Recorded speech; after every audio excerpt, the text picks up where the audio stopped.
Hey, I just got done putting together a video for my photography group called Photography with Xiomaro.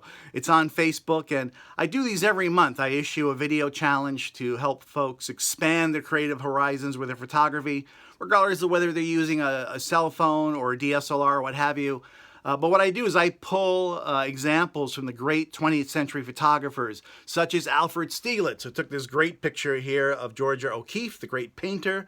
And we'll just use that to draw ideas, and we post our photos up online, and we review it and critique it, in a nice, gentle way, and we kind of support each other. So if you're interested in getting involved in this very interesting group, I think, just go to Facebook and look up Photography with Xiomaro, which is Xiomaro.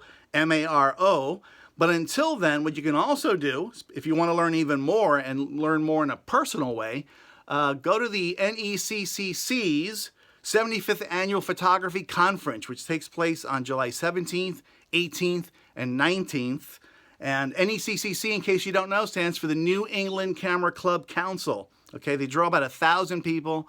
They have about 65 programs that they offer. I'm going to be presenting workshops. I'll also be doing a photo walk, so make sure to sign up for those.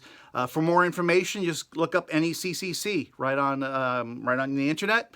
Or better yet, go to my website, which is www.xiomaro.com. And until then, I hope to see you either on my photography group on Facebook, or better yet, to meet you in person at the NECCC conference.